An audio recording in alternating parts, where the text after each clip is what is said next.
joining us on today's webinar. During this hour, Brandi will share her insights on creating a basic social media policy. Brandi started her career with an honors degree in psychology, then with some uncertainty in her field decided to venture to Japan to teach English for a year. When she returned, she spent her working hours at a variety of jobs, but landed in the tech industry doing business analysis, project management, software testing, and lots of employee training. In 2008, Brandi went through a tough time with her husband falling critically ill when she began to reevaluate her priorities. In 2012, BLG Business Solutions was born, and Brandi was her own boss, able to set her priorities and spend time with her family. Brandi works with businesses to bring a specific and catered experience to develop professional social media training for your business. Brandi's one-on-one connection allows her clients to understand their platforms and not only how to use them effectively, but reach a larger local audience. Thank you, Brandi, for joining us today. Brandi, please start whenever you're ready. All right, I am here. Hey, everyone. I see some familiar names in the chat, so that's awesome. Some of you who I haven't seen or talked to in a long time. So today we are talking policy, which isn't the most exciting thing to talk about, but we're going to keep it as simple as possible. That's why it's called a basic social media policy. And you don't need a set of, a dozen 3-ring binders to hold your policy. You need to actually try to make it as simple as possible. So that is the goal for today, simplicity. And just so you guys know, if you have any questions for me, if they are really relevant to what we're talking about, I will try to answer them as we go. If there's anything that's a little bit off topic, or if it seems like it might be better left at the end, I'm going to do that. So if you see me answering some questions and not others, I'm not ignoring anyone. I'm just kind of prioritizing which ones to answer at what point in the presentation. So when I'm done, we'll have some more Q&A at the end, but we'll try to keep this, I'm not going to speed through it so fast that you can't understand what I'm saying, but I want to be mindful of everyone's time and make sure that there is a lot of time at the end for Q&A. So without further ado, let's get going on this right here. So here's what I want you guys to do to get the most out of this webinar. If you don't already have a drink, some coffee, some tea, go grab that now. We'll try to wait for you as long as possible. Carla says she's got her coffee. That's awesome. I have my drink right here that I'll probably have to stop to take a sip of once in a while. So that's the first thing you need to do. The second thing you need to do, if you have a connection on, like your internet connection is not always the most reliable, maybe shut down some things on your computer like Dropbox, Google Drive. Those kinds of things can really mess with a live stream like this. So if you find the sound is cutting in and out, or the video is choppy, or the slides are not clear, try turning off some other programs on your computer, because that usually solves the problem. If you want to take some notes, you can grab a notepad or open up Notepad on your computer to jot down the things that really kind of stand out for you. And if you are in an office, your home office or your work office, please shut the door, turn the ringer off on your phone so you can give yourself some dedicated time to learn what we're going to talk about today, because this is all for you. And now that hopefully everyone has their coffee, has their phones turned off, and we're ready to go, I wanted to just mention quickly that I'm going to give you guys a little sneak peek at something new and exciting. So stick around to the end. I'll give you the sneak peek and then we'll do the Q&A. So there's a little tease there. I won't give you the details quite yet. But here's some questions that I want you guys to answer. And you can answer them in the chat, or you can just say it out loud to yourself or in your head if you're in a public place. and you don't want to be that person that's talking to themselves. So, have you ever had employees or consultants unsure of what to do or maybe even what not to do on social media? So, I want you to comment yes if this has happened to you. If you have ever had to pass your social media activity to another person, I want you to comment totally if this is you. And that could be a paid consultant, it could be a friend, it could be someone else in your business, maybe even a family member trying to help you out. If that has happened, type totally. Have you ever had someone post something to your business account that made you wince and not know how to respond? So if this has happened to you, go ahead and put "that's me" in the comments. Some of you might be typing in yes or "that's me" for all of these, and that is okay. And the last one, have you ever had staff use their personal social accounts to discuss your business or business activities? So type yep if this has happened to you. Right? So yeah, we've got people saying yes to all of those scenarios, which means you are in the right place, right? Because these are the kinds of things that a policy is going to address.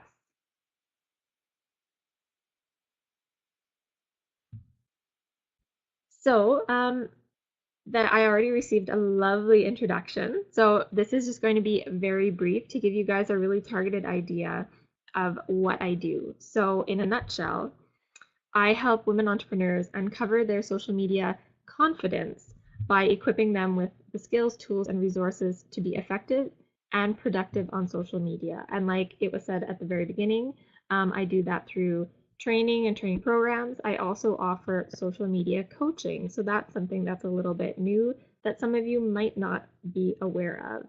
And so I want to help all of you guys find that confidence to rock your social media presence. And today, that's going to cover a policy. But before I go on, if you know me or my business, you might know that I have a partner, and it's not my husband. It's this guy who is actually laying at my feet right now, so that's really sweet. It's Cash. I call him my executive assistant, but really he's just a big distraction, which is fine. He's worth it. He's cute. I won't fire him because he's too cute.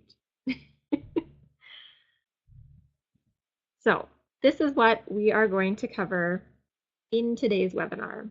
So we've got 6 things we want to go over. So we want to talk about roles and responsibilities of the people who are doing your social media, the purpose of the social media that you're doing for your business.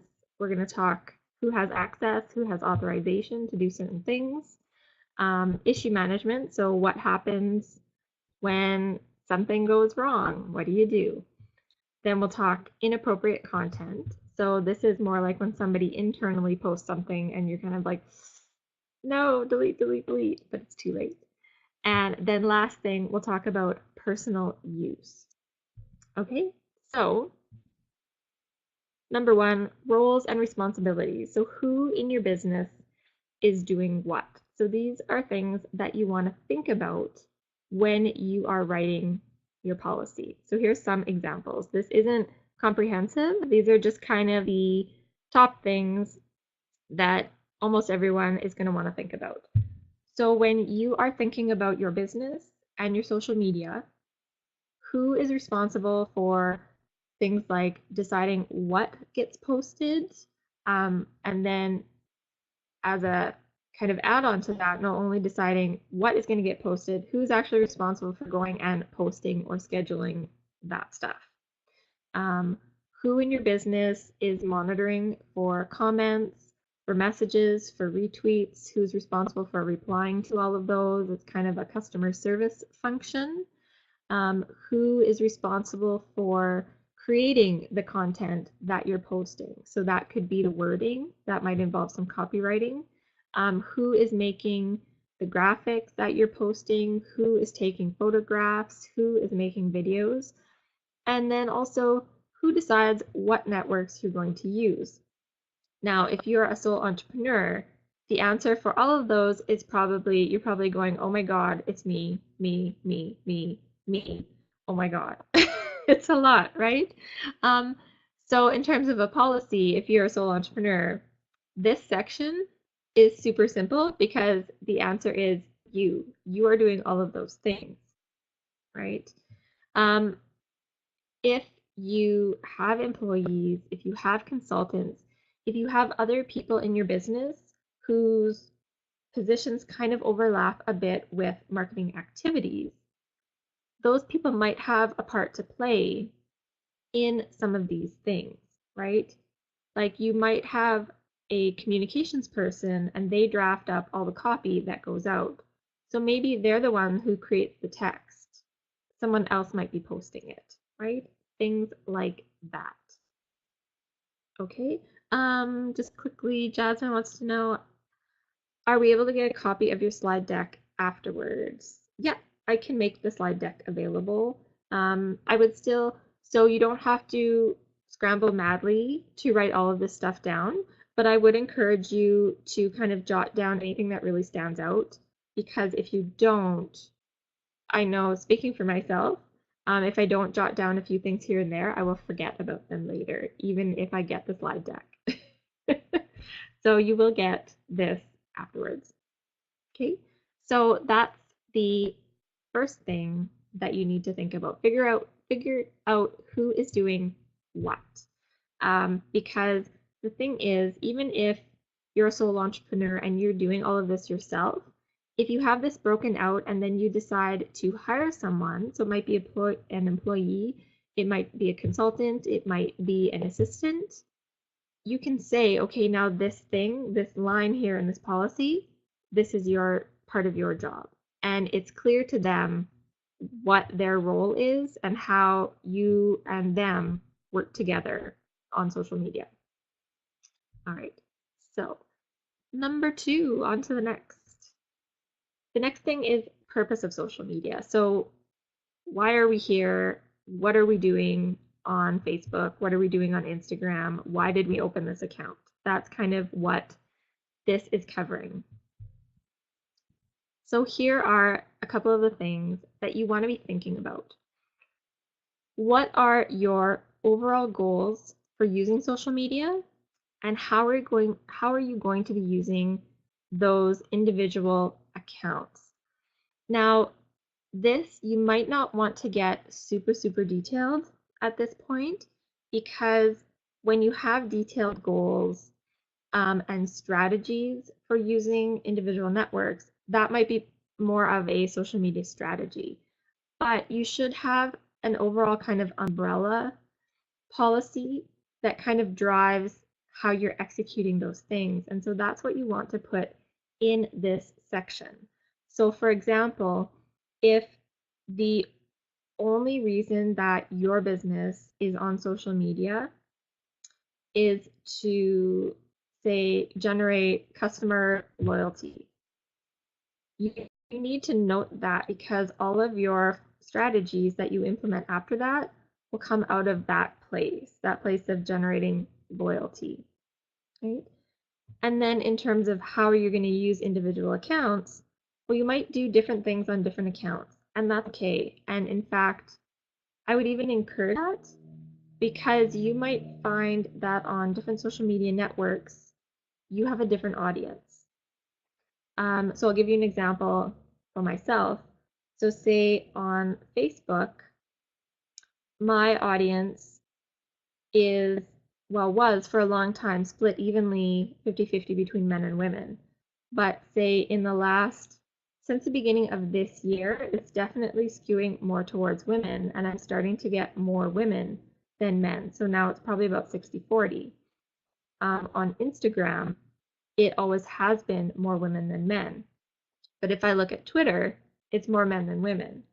And LinkedIn is a little bit more men than women. It's really close though. So I have different audiences on different networks. So I need to decide, okay, who are the people that are following me there?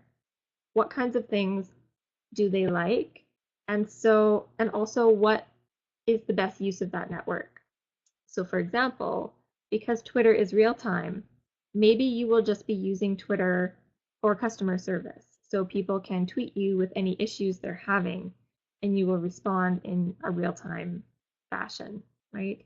Whereas you might not do that on, say, Instagram because it's not really designed for that real time interaction the way Twitter is.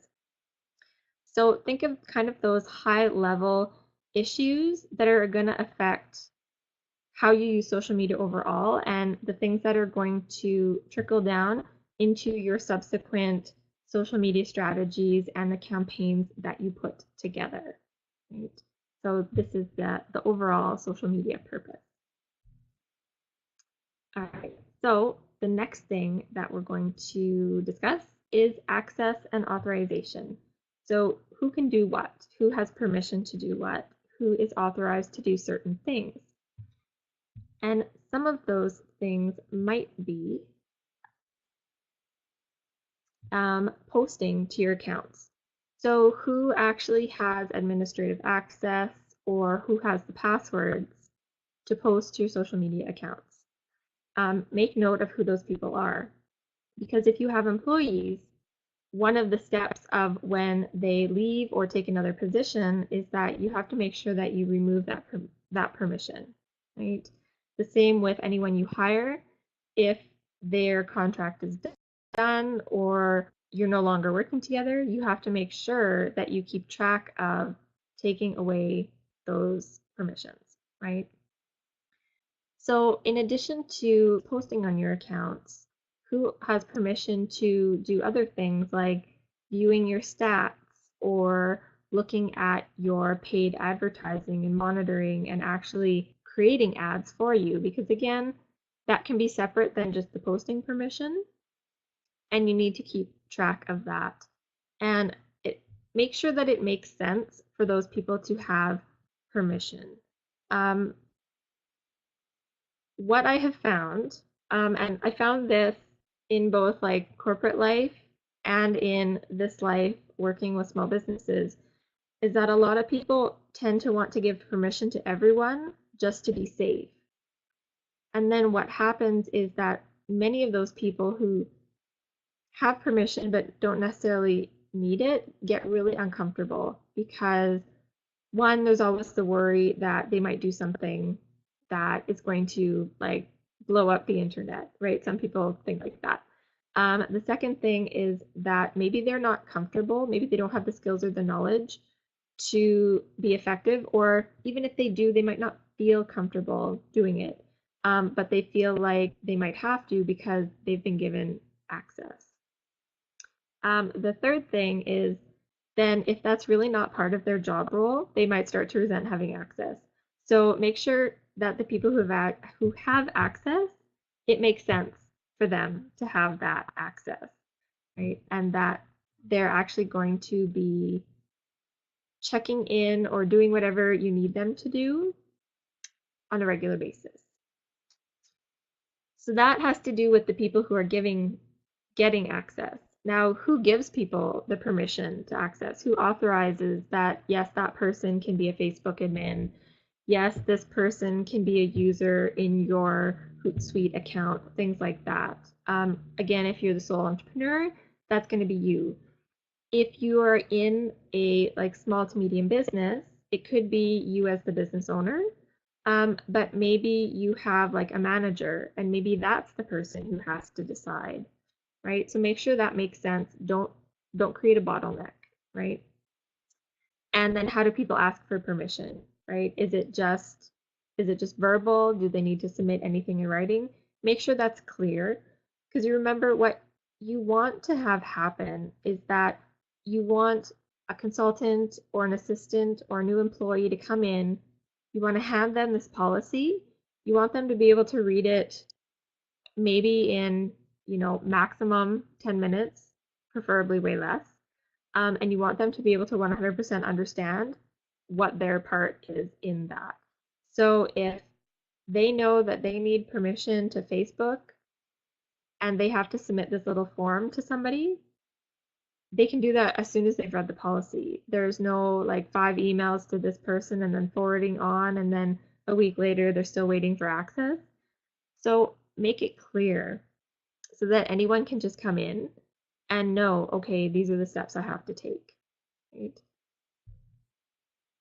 So that is our third section. So let's move on to number 4. So number 4, I used to call this crisis management, and that used to freak people out. So I switched it to issue management because that was a little softer.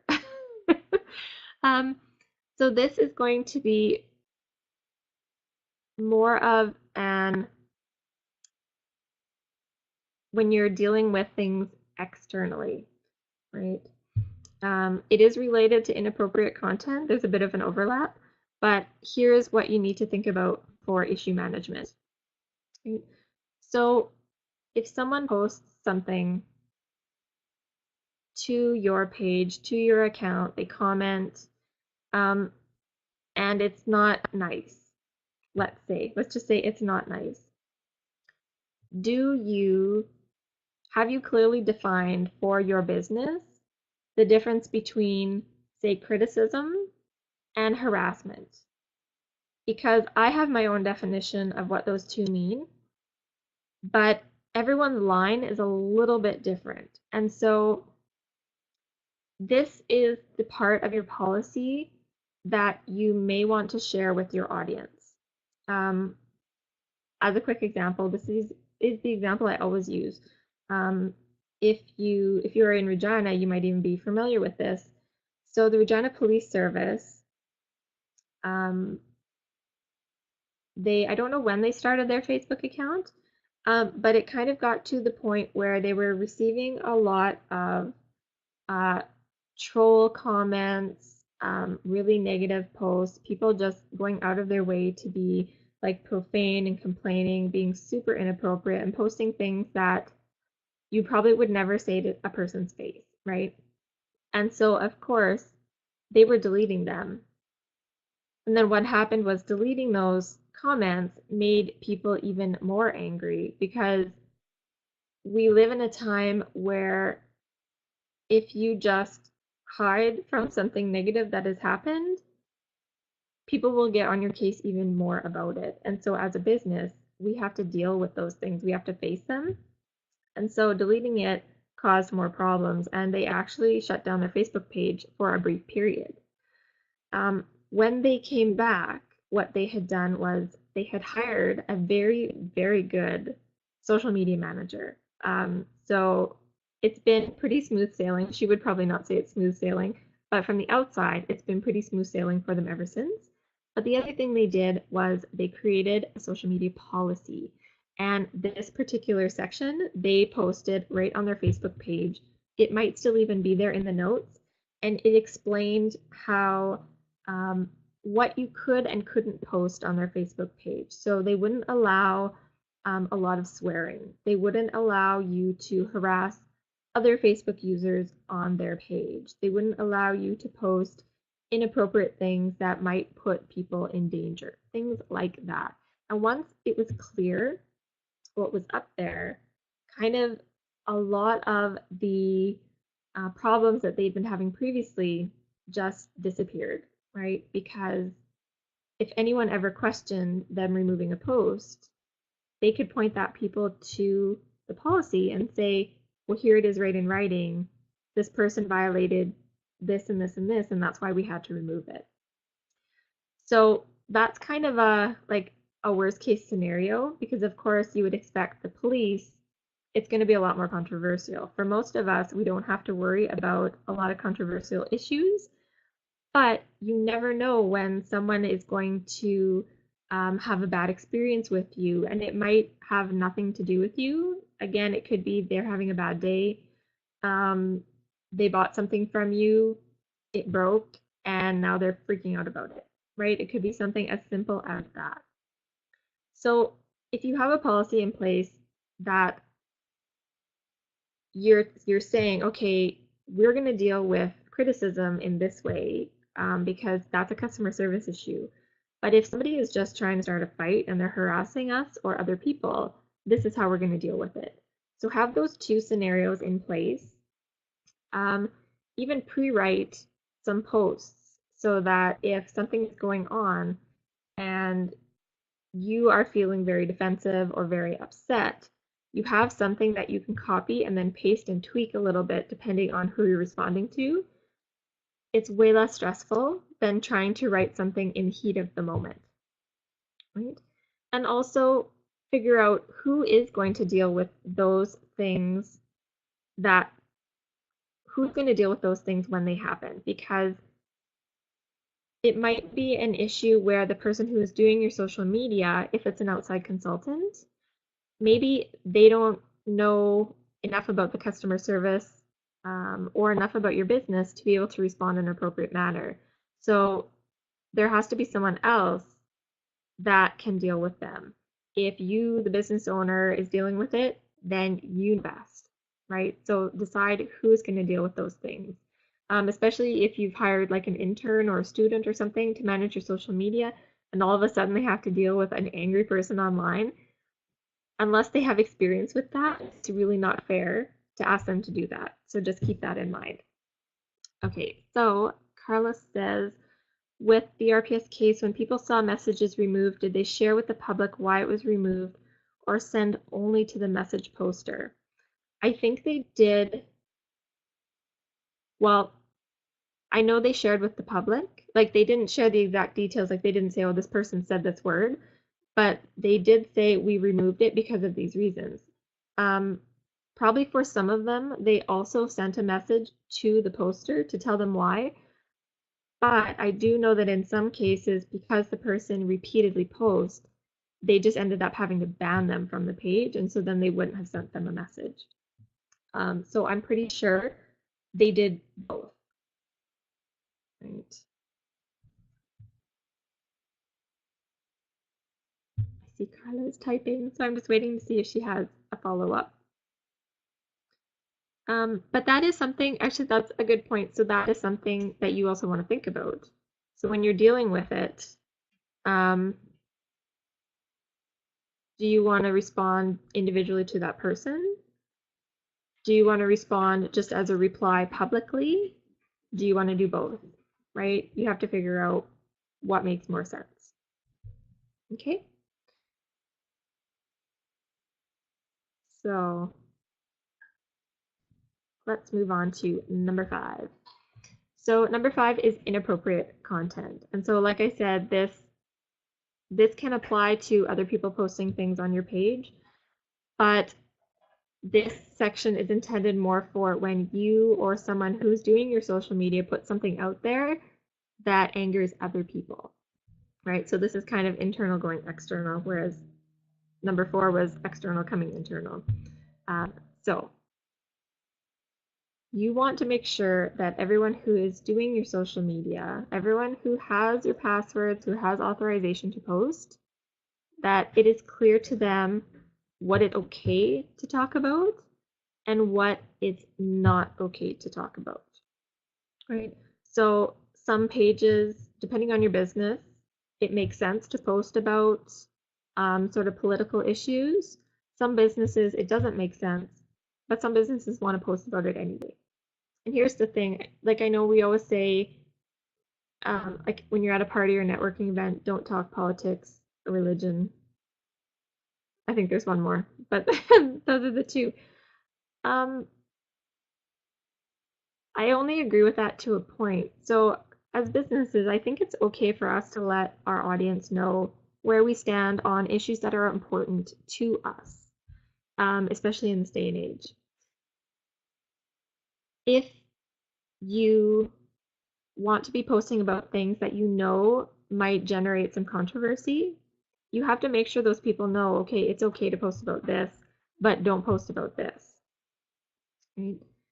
And also be prepared for any sort of blowback. So you have to brace yourself for that, right? Depending on your audience. If you're coming at them from left field and you've never posted anything sort of controversial before, they might be really taken aback. If that has been part of your brand all along, that you like to talk about like current affairs and things like that, then it's probably just going to generate a really good discussion. Okay. I could spend the whole rest of the hour talking just about that topic, but we have to keep going. So in addition to stuff that you are or aren't going to post, so that's stuff that you're creating, make sure people are clear on what kinds of things that they should and shouldn't be sharing. So for example, the best example is sometimes you'll see a really awesome headline for an article and you're like, my audience would love to read about that. So you just click share and share it. And then somebody comments saying, hey, did you actually read that? And then you go through and one of a few scenarios might have happened. So number one, it might be that the article is actually about the opposite of what the title was, because that happens, and that's why we have clickbait. The other thing might that the article is just kind of computer generated, really poorly written, but just with a good headline, and they're trying to generate traffic.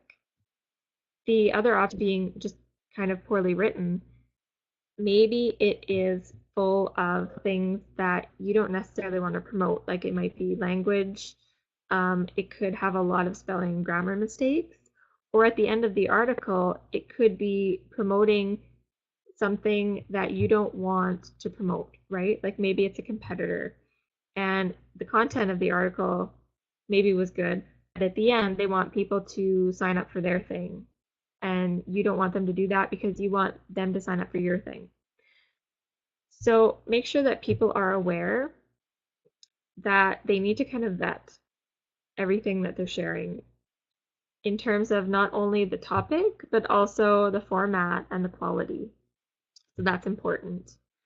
And then also, what is the process when something inappropriate or offensive gets posted? So this is kind of the same thing as what we just talked about. So if you put something out there that you didn't realize might offend people, because this happens all the time, right? You put something out there, somebody gets offended and they comment. So what do you do now, right? Again, you have to deal with it. And if you pre-write some things that you can kind of base your reply off of, it makes it a lot easier to respond because again, your first instinct is going to want to be to delete the comment and maybe delete the post and pretend it never happened. But this is the internet. Nothing ever really goes away. Everything on the internet is there forever. You probably have to be like the NSA or CIA or something to actually get rid of something on the internet. So we have to deal with these kinds of things, right? It's just like if somebody came into your store with a complaint, you wouldn't shove them out the door and lock it and turn off the lights. So if you wouldn't do that for real, don't do that on social media, right? Because that person is going to get even more angry with you, right? So that is the fifth thing. And the last part is personal use. And so this applies most to people who have employees or consultants. If you are doing this on your own, this section doesn't necessarily apply, but you might want to throw in some notes on it anyway. So, are your employees, your contractors, your consultants, are they encouraged or discouraged from showing that they are affiliated with your business, that they work for you or they work with you? Because some people don't, not so much for employees, but for outside consultants, sometimes businesses don't want people to know that they hired someone to help them out with something. And that is, if that's how you feel, that's your prerogative, right? But you need to let those people know. Because, for example, I used to do social media management. And so I always ask my clients, if I am posting about you, is it okay for me to say that I'm working with you doing your social media? For the most part, people were like, yeah, no problem, that's fine. I did have one person who said I would rather not have people know that I've hired someone else to do my social media. That is their decision, right?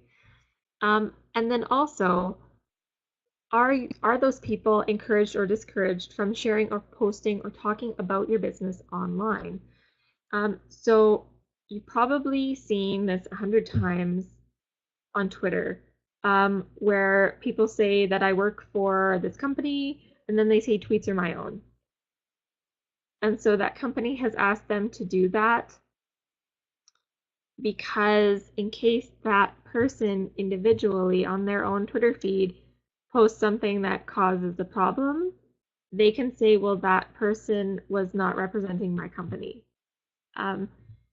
Now that these tweets are not my own, like if you get into the legalities of it, that's not really going to cover anyone's butt, but it looks nice, right? It's more for show.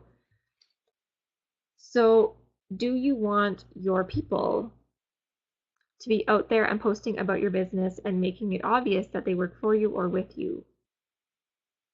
Now, that is the way that you turn employees and people into brand advocates. But think really hard about the people that you're hiring. Do you want them to represent you online? If you have a lot of like contract short-term work and there's a lot of turnover, maybe you don't, because maybe those people won't represent you the best in terms of, because they're there for a short time, they might not know a ton about your business. If you have a lot of long-term employees, maybe those are the people you do want repping your business. So just keep that in mind. And also keep in mind that you can't just say, I want this person to represent, but not this person. It's all or nothing. And if you have an employee that you don't trust to talk about you, maybe they're, why do you keep them? Why are they working for you? Clearly, it's not a good situation. That's HR. That's another thing. We don't want to get into that. So those are our 6 topics. Those things you can use to make your policy. So some tips to remember when you're writing it. Number 1, write in plain language. Don't use a lot of jargon. Only use jargon if you're in an industry that has specific terms that need to be used. If you have to do that, make sure you define them, right? Otherwise, write it so that anyone can understand it. Use examples when you can. So especially if you've had a situation where somebody complained about something and you responded and it worked out well, put that example in your policy so people can see exactly how and why that worked. If there was one that went bad, put that in there too, because that's going to be just as much of a learning opportunity as when something goes good. Maybe even a bigger learning opportunity, right?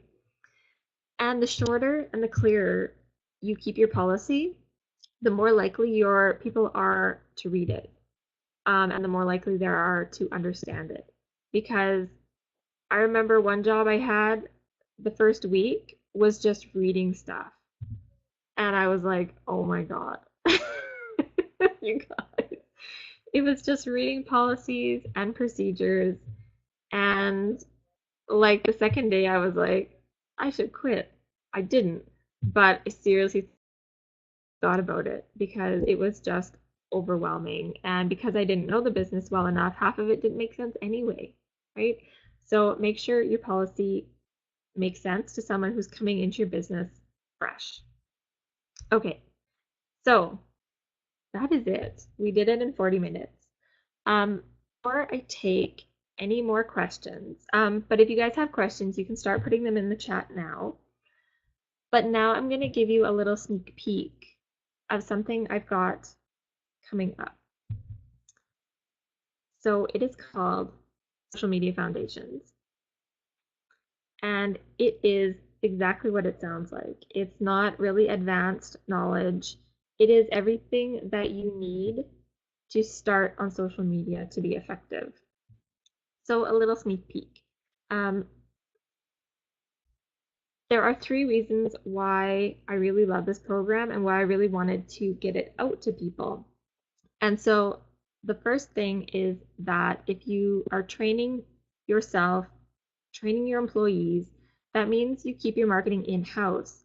And the reason why that can be so valuable, I'm not knocking consultants, but sometimes, depending on your business, having outside consultants makes your marketing efforts even more complicated because now there's an extra line of communication that you have to get information to them. And in addition, they might not know your business as well as the people who are working in it every day. So if you can keep your marketing in-house, it can be really, really effective. It can be a big benefit to your business. So the second thing is that this particular program, you can take it from anywhere.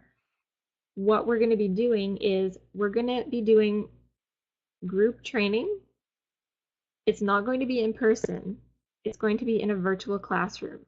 So we are going to be together live, and we're going to be able to see each other's faces, hear each other's voices, ask questions. And the reason why I did that is so that people in other areas of the province can take advantage of this training. Because right now, I can only really offer training to people in Regina. But I had someone from North Battleford come all the way to Regina for a week earlier this year to do training. So of course, that was an extra cost for her in terms of travel, in terms of accommodation. And then I had to charge more because we needed a venue, we needed to get catering, things like that. And so not only is it more convenient for people in other areas of the province and in maybe more rural centers where they don't often have the opportunity to take training courses, it's also more cost effective, right? So that's the third part. We can keep costs down because it's online. So this particular program, it's 4 weeks and it's an intensive. And I want to make sure that everyone knows about the job grant that is available. So the job grant is available in every province. In Saskatchewan in particular, the training has to be 24 hours and it has to take place between September 1st and December 31st of this year. So that grant program is open right now. You can apply if you own a business and you have employees. So the one drawback is that this grant program right now is not available to sole business owners. It's for employees only. So if you have employees, if you have friends or family who own a business and they have employees, if they want those employees to be doing their social media management, this is their chance. And so they don't have to be in Regina. They can be anywhere in the province. They can even be out of province because all provinces have this program. And you can get, in Saskatchewan, you get up to 2/3 of the cost of the training back. So you register, and then the government sends you a check for 2/3 of the cost. I've been on both sides of this. I have done this training before for some local businesses, and in the past, when the criteria were different, I also took advantage of the grant to get trained myself. So it is with the grant, when you get 2/3 off, the cost of the program is crazy low. You would never be able to find training at this low of a cost. So in the end, because you're only paying 1/3, it's a no-brainer. So definitely check it out. I've got a couple testimonials just so you guys know that some people have taken advantage of this in the past. So this is one, there is a training company, it's nationwide. The regional director in Saskatchewan, his name is CK, he hired me to train one of their clients. So we did a group training. Now this happened to be in person because they were local. So my client was looking for someone to coach them with social media strategies and techniques. Brandi came highly recommended and did not disappoint. She was able to work with a group of people with different levels of social media maturity and managed to cater to everyone's needs. All in all, the knowledge that she shared with us was beyond what we expected. She was also able to share the many tips and tricks with using multiple channels of social media. Amazing experience. So that is the most recent experience I had doing this training. So that was pretty awesome. And I really want to be able to get this out to people outside of Regina too, right? So just so you know, so if people are asking, well, what are the foundations? What are we actually going to learn? You're going to get social media theory and best practices. We're going to cover social media strategy. We will look at content creation and curation. So that's making images, making videos, writing your text, deciding what to share from whom. Then process and productivity, because you need a process for social media. Otherwise, you'll start off really strong, you're posting every day, and then a month later something happens, you get really busy, and next thing you know, you're only posting once here and there, and your whole mojo has just gone down the drain. So you have to be consistent, and that's what we're dedicating entire module to. And then the last thing is measuring performance, because if you're active on social media but you're not looking at your numbers, how do you know if what you're doing is working, right? That's really important. And like I said, the lessons are all going to be delivered live, so we'll be in a group online together. There will be a lot of Q&A and some coaching components. Everyone's expected to participate, so it's not just sitting there and listening to me talk. It's not going to be a series of webinars like this. We're all going to be together visually and auditorily. There is no homework though. Because it is an intensive, we meet twice a week for 4 weeks. So that's a lot. 24 hours is a lot. So there is no homework in between. And the reason for that is, number one, because it's already a lot of work, but also the things that we're learning each class are things that you're going to want to implement into your regular business activities as you learn. And so there really is no point to doing homework because it's stuff you're going to implement as you go. And a few more details. And then I have one more testimonial to share and then some dates, then we can get into the Q&A. So in addition to the topics that I mentioned, there are also some other benefits to taking this course. So number one, you have access to all the materials, and so you can choose to either fill them out online or you can download and print and fill them out, right? If you need to be paper-based, totally up to you. During the training, and then for a few weeks afterwards, you get priority email access to me. So anytime I see an email from one of you who has signed up, you get bumped to the top of the queue, and I make sure to answer your questions. And I want to do it as fast as possible because our classes are moving pretty fast. The other thing you get is a certificate of completion. So you can print it out, hang it on your wall. You can upload it to your LinkedIn profile. You can make it your laptop desktop background if you really want to, whatever you want to do with that. And then two kind of bonus components that people were really happy with. So one is that every training session gets recorded. Once our training period is done, I'll upload all of those recordings into our training area, and they will be there for 1 month for you to watch. And so the reason for that is because sometimes you might have forgot something from a lesson and you just want to hear it again. Sometimes you might have had to miss a lesson. There might have been an emergency or you had a prior commitment, you just couldn't rearrange it. So you're not going to miss the lesson. You can go back and watch the recording when we're done. And then you also get automatic lifetime membership to the BLG Insider Library, which includes a Facebook support group. So even after we're done training, you still have lifetime access to me directly in the Facebook group. And then the resource library is updated on a pretty much a weekly basis with videos, documents, resources, guides, whatever I have that I want to share with you guys. So one more quick testimonial. This is Michelle. Some of you guys might know her. You might know her by her maiden name, which is Grunrud. So Michelle has taken lots of courses and webinars and workshops with me. So she says, I have a public relations, advertising, and applied communication certificate, and I feel that Brandi has taught me more in her seminars, webinars, and lunch and learns than many of my professors did during my time in school.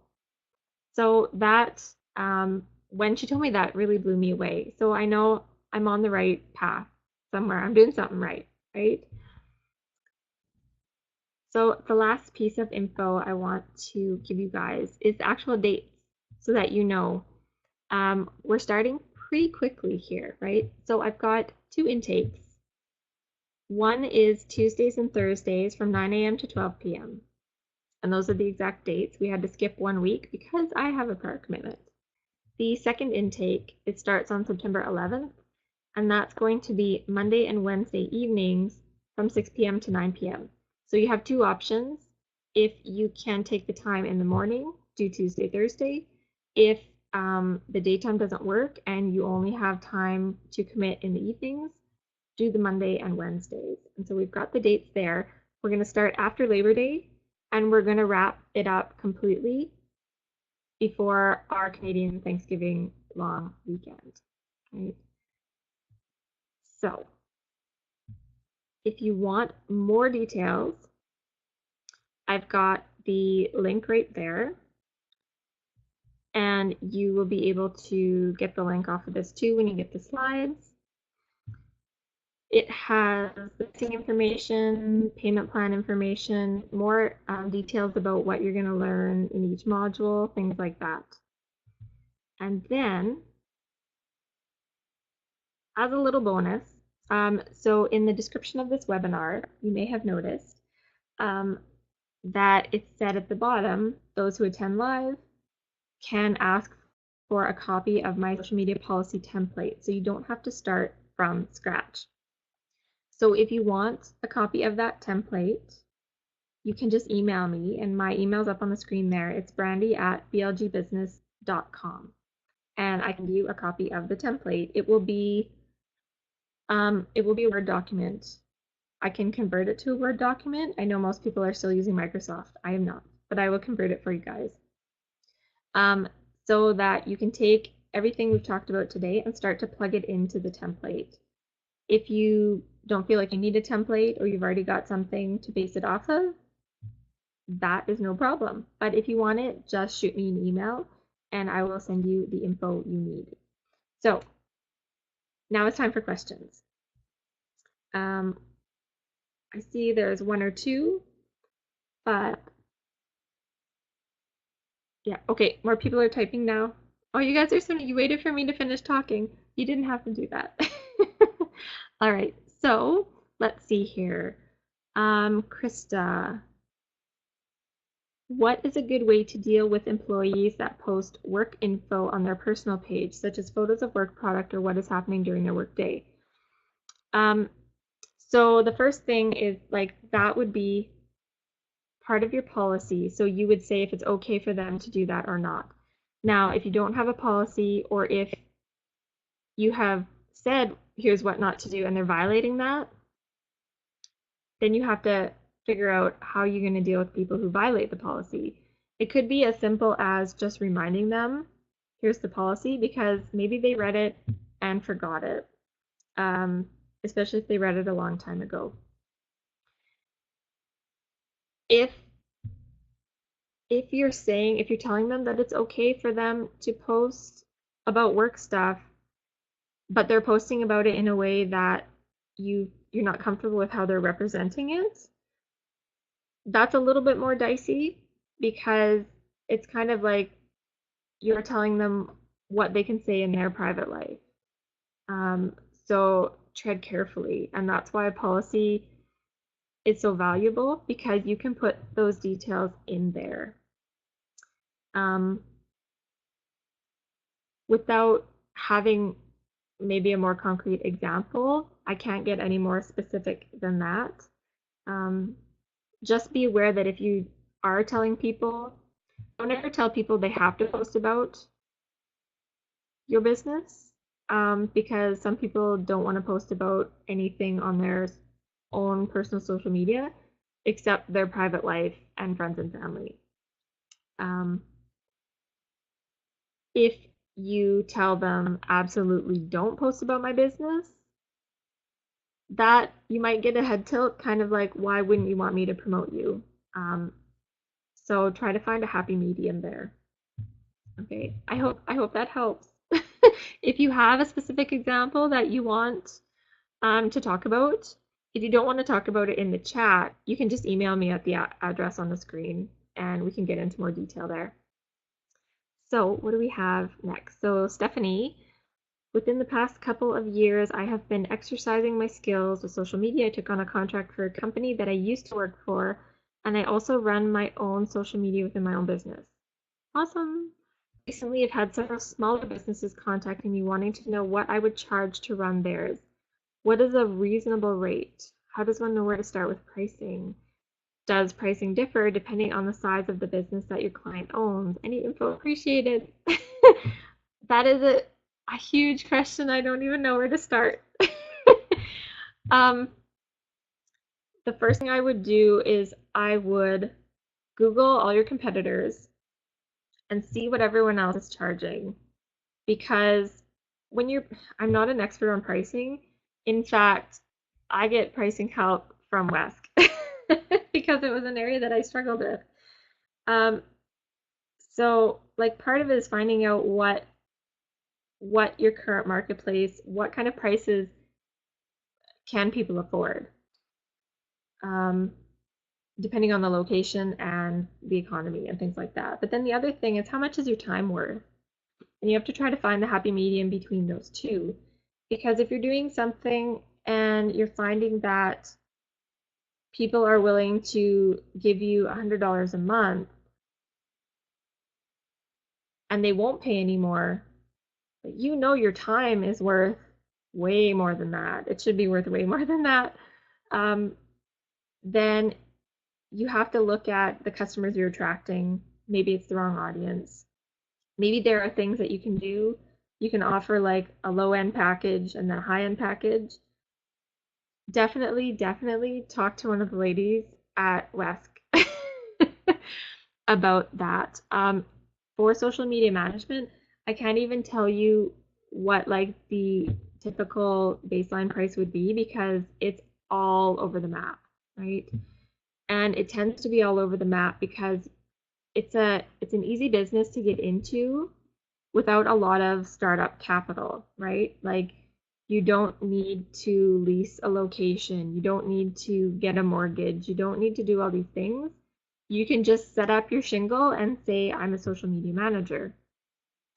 And so that's why you see people who are charging very, very little. And then at the high end, you have established communications and marketing firms who are now offering social media, and it's very expensive, right? So it runs the entire gamut. I don't even think I can give you a price, unfortunately. But definitely talk to the ladies at Wesk. They can help you figure out what is kind of your ideal pricing. So, okay. Okay, good. I hope that helped a little bit. Again, if you want to talk more, you can just email me. So, Janet, we're getting close to 1 o'clock. Janet, is it good or bad practice to like or follow your competitors' social media channels?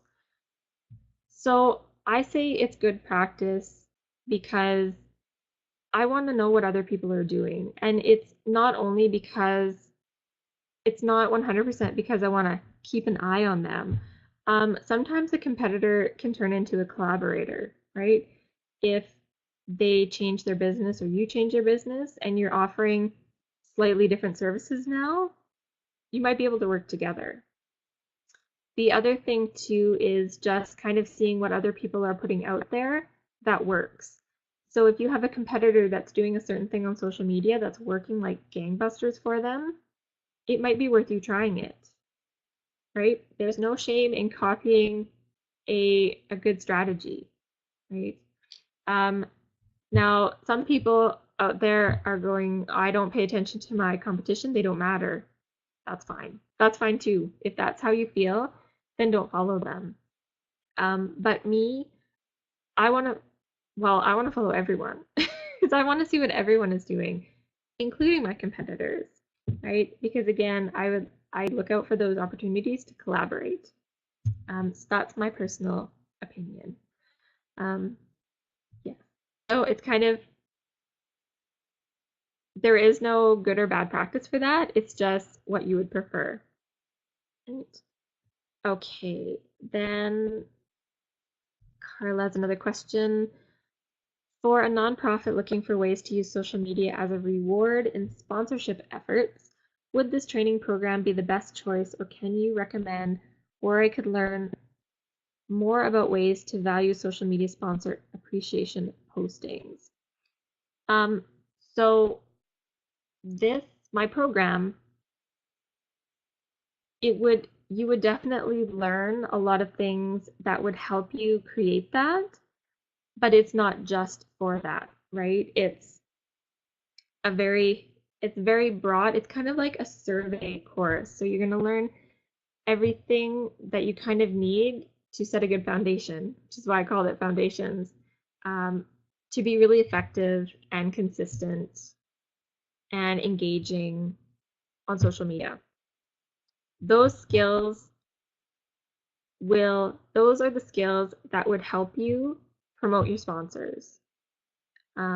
They would help you come up with the best way to promote them, the ways that you can have things scheduled ahead of time so that you don't miss promoting anyone or promote someone way over the others, because people get crazy about that if they don't get if they get less promotion than someone who gave the same amount of money. I'm involved in a lot of events, and so I'm often promoting sponsors on social media. So I feel your pain.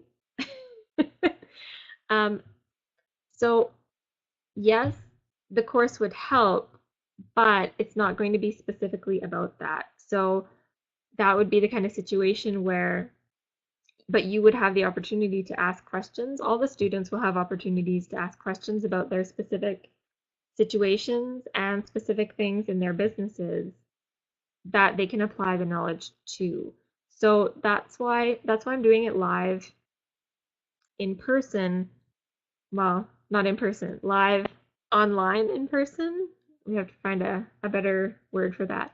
Um, because if I'm just doing like recorded videos like this, it's so general that you might not be able to get the value out of it. But because we'll be live together, even though it is online, you can ask all those questions that you need a little bit more specific information about.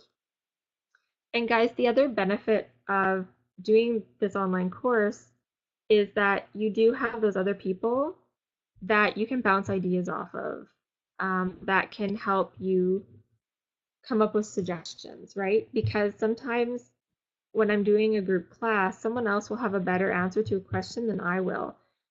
And often it's because maybe I'm not the ideal customer for that business, but someone else that's a student is.